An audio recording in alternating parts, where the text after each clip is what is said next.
Industrial portable air blower na naman ang tirahin natin mga boss. Pwede din tong pang exhaust fan. Ginagamit ito karamihan mga boss sa mga industrial power plant, sa mga planta at sa mga barko. Meron na namang ipapagawa sa atin mga boss. Portable blower, ayaw nang umandar. Umiikot daw ito ng mahina. Kalaunan ay ayaw na talagang umiikot. Gusto ni Segundo na ipa-repair at ipadala sa shop sa electrician. Meron pala kami ditong electrician na on call at meron din kaming electrician na pinapedalhan namin ng mga induction motor na sira. Kaso parehas na busy yan dalawa. Dahil sa nagmamarunong naman tayo at parang ilik-ilik naman tayo dito. Meron din tayong kaunting basic na knowledge para sa electrical. Tapos gusto din nating mag-explore pa. Kaya ito na, tutukuyin muna natin dito kung ano ba talaga ang naging problema ng portable blower na to. Kung gusto mo palang tumaas ang level ng iyong skill, ay tatahakin mo at titirahin mo kahit hindi mo trabaho. Ganyan lang ang diskarte at sabay search na rin sa YouTube Academy.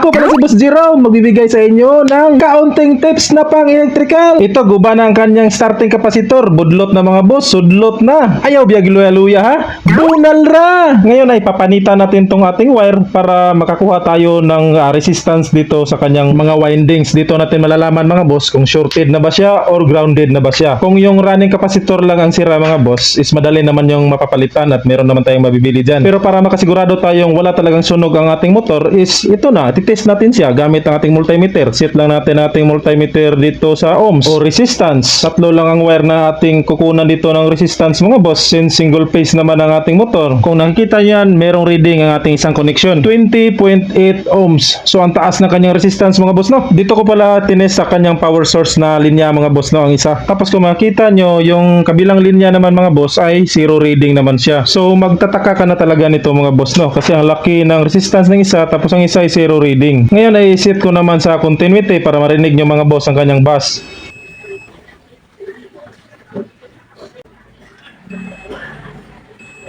O diba, open line lang ang isa, tapos ang isa lang ang meron. Ngayon ay check naman natin kung grounded ba siya.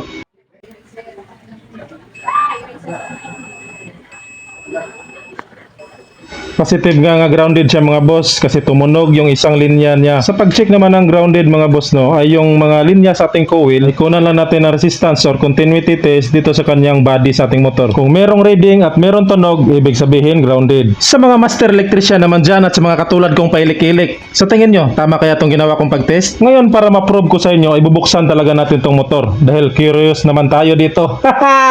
Baka backjab tayo at nagkamali, nagbablog-vlog ka pa. Oy, time pa sa hapit mako makalimot. Shoutout dai ko sa akong mga solid fans, subscriber and followers. Habang nagbabaklas pa tayo nito mga boss, shoutout sa inyo. Mabuhay kayo hanggat gusto nyo. Biyahe, bunal ra, ambrrr. Wag na wag kayong magpapadala sa problema ha. Share nyo na lang ang video natin para masaya at matulungan nyo ko. Thank you. Ito na, moment of truth. Ayan na mga boss, ayan na. Ako ay nasisira. Ayan mga boss, sunog na sunog, di ba? So ibig sabihin, hindi nagkamali ating hinala at paggawang pagtuplok-tuplok at pindot-pindot kanina sa ating tester. Itim na itim yan mga boss. So bala ko sanang ipa-rewind to sa aming electrician. Kaso lang napag-isip ko na mas mura pa ang bibili ng bago kaysa sa magpa-rewind. Kaya't yun na nga, tinawagan ko si Segundo. Sinabihan ko na TY na. Gawa ka na lang ng requisition at bibili tayo ng bago syempre. So ganun lang ang pagkuha ng test or para malaman natin kung shortage or grounded na ba ang isang motor. Kahit hindi mo na siya buksan mga boss, no. Automatic na 80% na accurate ang ginawa nating pag-test. So binuksan ko lang pala to para makita nyo na sunog na talaga. Ngayon ay bala ko tong pagpraktisan ng pag-rewind kasi hindi ko pa alam yun at ipatimbang na rin ng iba.